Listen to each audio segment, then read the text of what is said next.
Chase credit cards are some of the most popular credit cards out there, and for good reason. They have various cards for everyone, including hotel cards, simple cashback cards, cards for businesses, and more premier travel cards. And since Chase cards tend to synergize well with each other, people tend to hold more than one Chase card in their wallet.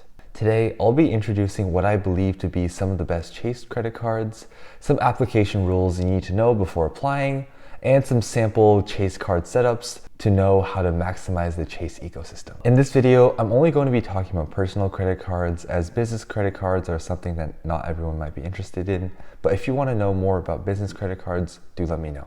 So let's start with the no annual fee cards. First of all, let's talk about the Chase Freedom Unlimited. The Chase Freedom Unlimited currently has a sign-up bonus of $200 after $500 is spent in 3 months, and also 5x back at gas stations up to $6,000 for the first year. Its earn rates are 5x on travel purchased through Chase. So as you can see here, travel purchased through Chase includes hotels, cars, flights, etc. It also earns 3x on dining, which is a very competitive rate. And the key part of this card is that it also earns 1.5x back at everything. So it's a good catch-all card, not as good as maybe the 2% you can get somewhere else, but we'll talk about maybe why you would want to use this over the 2x a little bit later. Another good card is the Chase Freedom Flex. This also has the same sign-up bonus as that Chase Freedom Unlimited, which is the $200 per $500 in spend in the first 3 months, and also 5x back at gas stations up to $6,000 in the first year of membership. Now, this also earns the same 5x on travel purchased through Chase, the 3x on dining, 3x on drugstores, but this only gets 1x on all purchases. So the special part about this card is the rotating categories that it has. This year, the rotating categories have been grocery in Q1, Amazon.com in Q2, gas stations and movie theaters in Q3, and Q4 has yet to be announced yet. But in previous years, Q4 has been something like PayPal to get ready for holiday shopping. Now, both of these Freedom cards, although it says you earn $200, you actually earn ultimate reward points.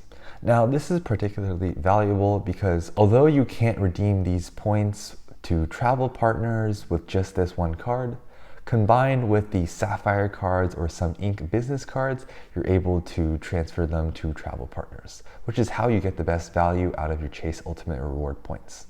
More on that later on the video.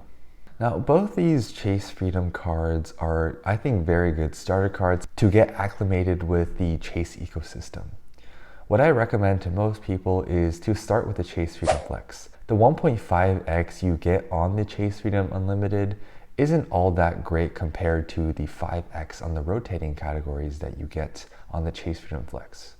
1 to 1.5x doesn't make a huge difference, especially if you're not paying a lot with credit cards. Chase Freedom Flex calendar hits a lot of important categories. I've seen it have restaurants before. Gas stations are always something you're going to be spending money on. And Amazon and grocery are also good categories that most people are going to be spending money on anyway. The final non-annual fee card I would recommend is the Amazon Prime Rewards Visa Signature Card. Now, this card has a sign-up bonus of a $100 Amazon gift card upon approval. You don't need to spend anything additional, so it's just a straight up $100 gift card. Occasionally, I've seen this go up to $200. In fact, around the time of Prime Day or a little bit before Prime Day, I saw that the sign-up bonus was $200. Now, I actually did not have that card around the time, so I pulled the trigger immediately and got the $200 Amazon gift card. So you can always be on the lookout for a better sign-up bonus.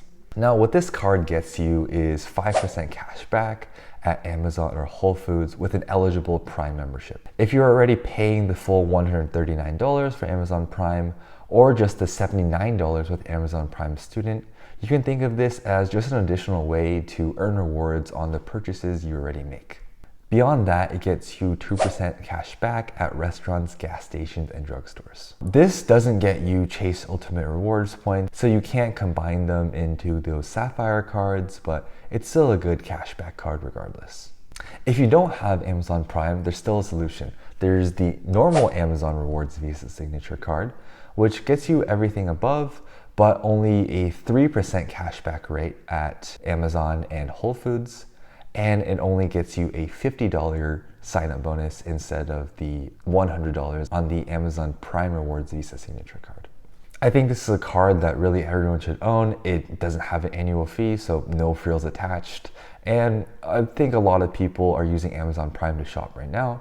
So it's just an additional way to get some rewards on the Amazon.com spending you were doing anyway. Now, before we get into annual fee cards, if you've enjoyed the video so far and found it to be helpful and learned a bit about Chase credit cards along the way, please consider liking and subscribing, as it really helps to grow the channel. Thank you. Now we'll get into some annual fee cards that I would recommend. Most of these are going to be hotel loyalty cards. I actually don't really like airline loyalty cards. Compared to hotel cards, airline cards really just lock you into one specific airline. So you get like free checked bags with them.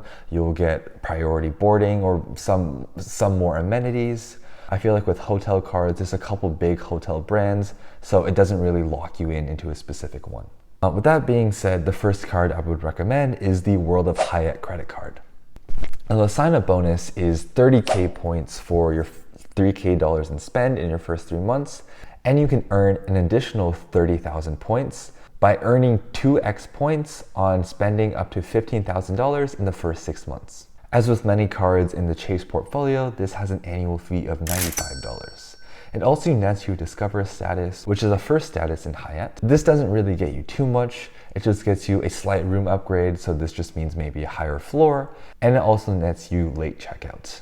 This also gets you 9x points at Hyatt's and 2x points on restaurants, airfare, local transit, and gym memberships. Some other things about the card is you get a 1 free night award valued at 15,000 points. So that just means you can get a free night at category 1 to 4 hotels every calendar anniversary. You also get 1 additional free night award if you spend 15K on the card every year. Additionally, you get 2 qualifying free nights towards your next tier status every time you spend 5K on the card.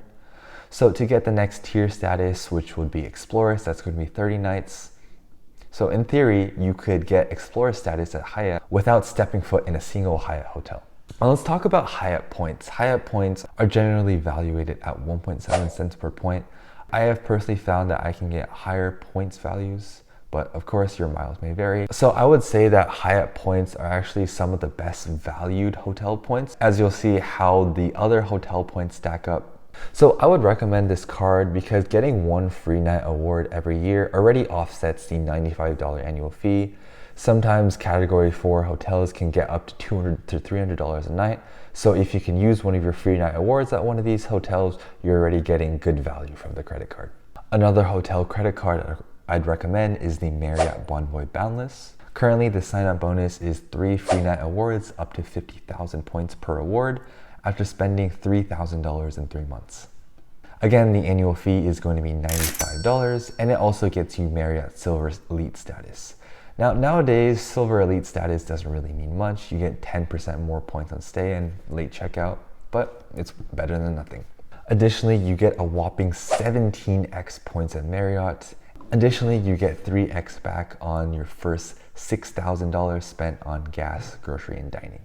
And you get 2x back on everything else. Now, Marriott points aren't nearly as valuable as Hyatt points, but it's still 0.8 cents per point. This card also nets you a free night award up to 35,000 points per year. Now, what up to 35,000 points per year means is just that you can use the free night award on any hotel which stay would have normally cost you 35,000 points per year.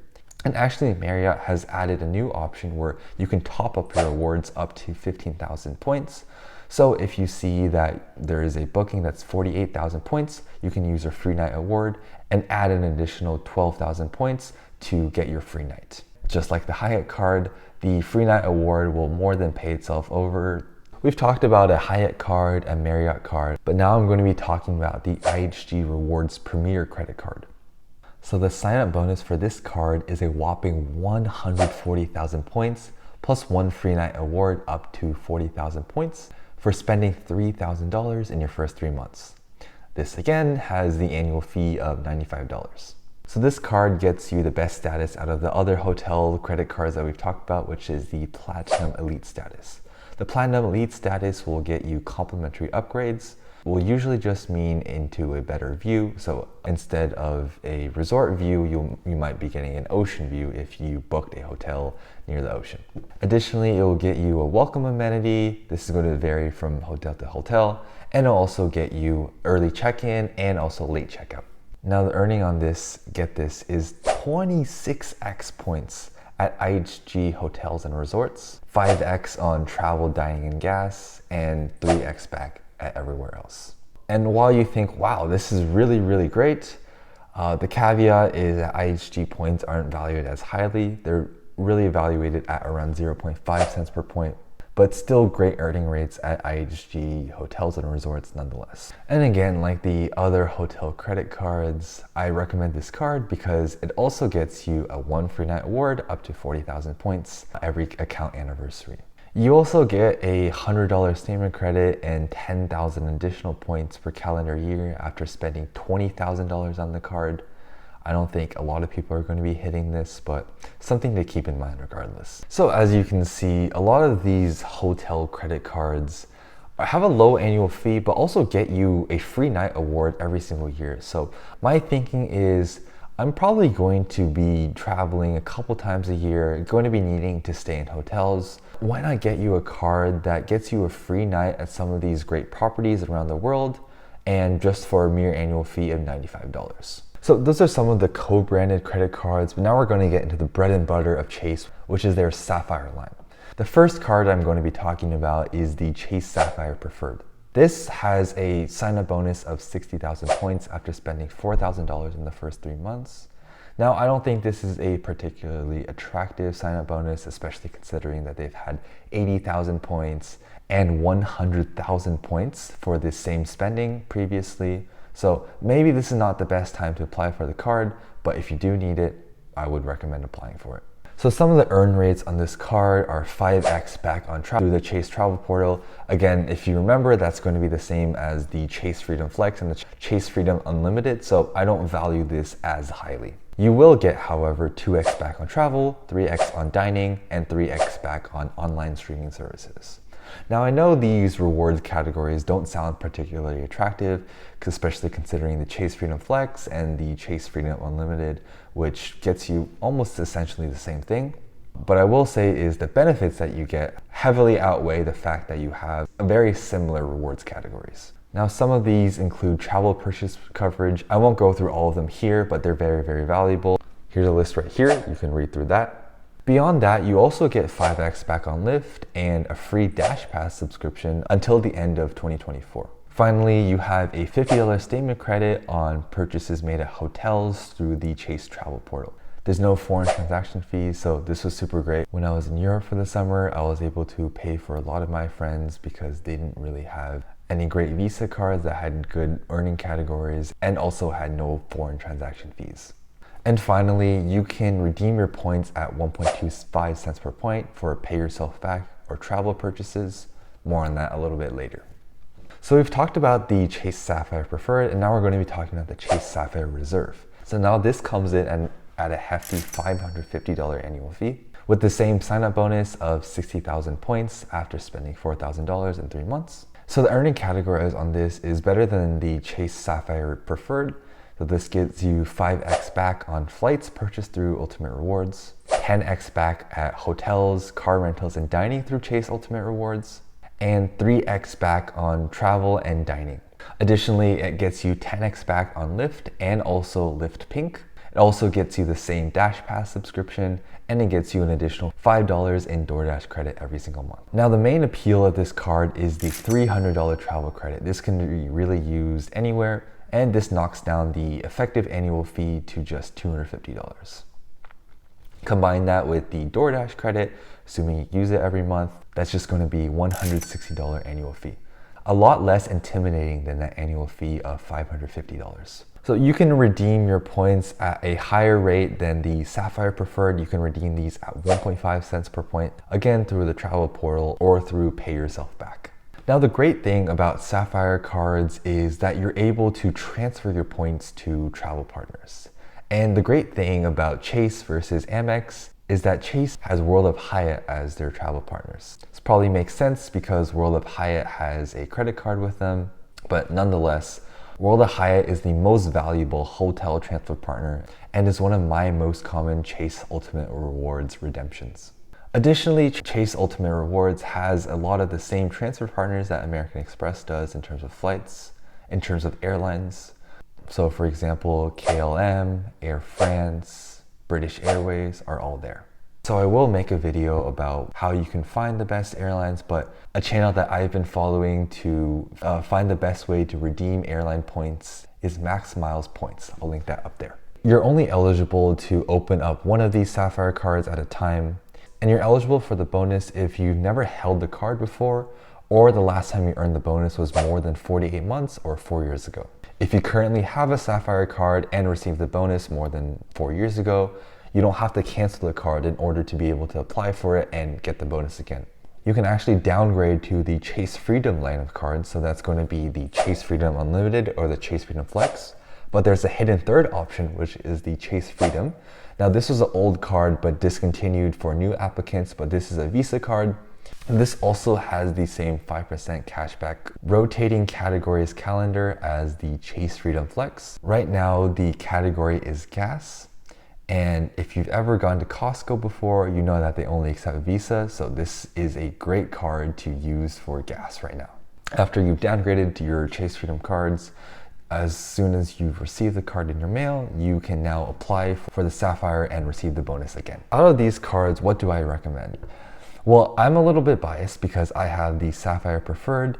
It really makes the most sense for me. I do believe that I can use the $300 annual travel credit, but I think I'm not really spending that much on my Sapphire cards to justify the rest of the annual fee.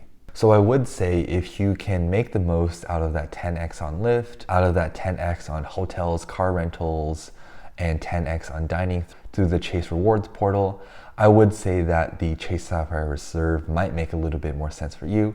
If you're doing a lot of travel, I would recommend the Chase Sapphire Reserve, but for the everyday user, I'd say the Chase Sapphire Preferred is the best option at just $95 annual fee. So these are some of the Chase credit cards that I recommend. I do own the Chase Freedom Flex and the Chase Sapphire Preferred, additionally also the World of Hyatt and the Marriott Bonvoy Boundless. So if you do want to apply for these cards, I have the links down below. I believe the referral offers are the same as the current public offers, but the public offers are a little bit better. Do what's best for you and apply for that public offer. Chase has some weird rules surrounding eligibility of card applications. The most famous one is 524.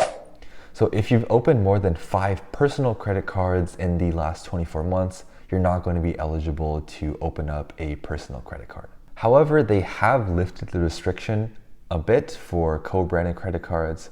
I can't confirm which ones are, but I know the Amazon one is at least, because when I applied for the Amazon credit card back in July before Prime Day, I was actually above 524, but I was still able to be approved. But if you see yourself at or above 524, just know that you likely won't get approved for the card. This is not a rule that Chase really publishes, but it's a rule that everyone knows and everyone sticks to.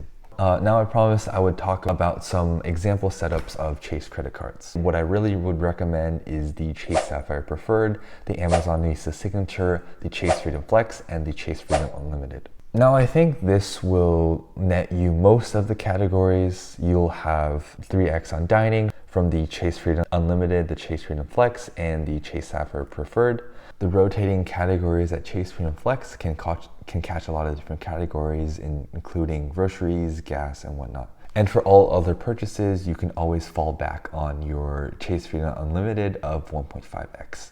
On travel purchased through Chase, you'll always get your 5x back. This is a fantastic earning rate for travel. So what you can do is you do most of your spending on the Chase Freedom Flex or the Chase Freedom Unlimited, and then you can transfer the points that you've earned over to your Chase Sapphire Preferred card. Where if you do want to redeem your points, pay yourself back, or for travel, you can get at a 1.25 cents per point, which is higher than the 1 cent per point that you would get on the Chase Freedom Flex and the Chase Freedom Unlimited. Now, while I think this covers most of the main categories, I will say that gas and groceries is not always going to be covered. You can't always rely on the categories of the Chase Freedom Flex because, well, you've seen it's not always going to be gas or groceries. So what I recommend to sort of pair with this Chase Trifecta is maybe the Amex Gold. So that gives you 4x back dining and groceries. I've made a video about it. You can see it with the link up there.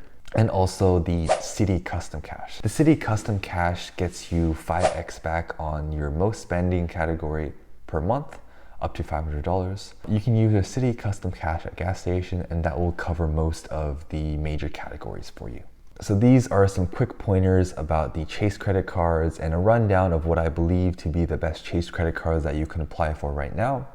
If you have any questions about some of the cards I've talked about, or know another Chase credit card that I haven't talked about, there's probably a good reason why I haven't talked about it, but feel free to leave a comment down below and I'll get back to you on what I think about the card and whether you should apply for it. Again, if you do want to apply for any of these cards, I'll have referral links down below. Apply for these if it makes sense for you. If you made it this far, thank you so much for watching. And if you enjoyed the video, please consider liking and subscribing. The first ever video I made on this channel is almost at 2,000 views at the time of this recording, so thank you very much for your continued support. And as always, have a great rest of your day and take care. Bye-bye.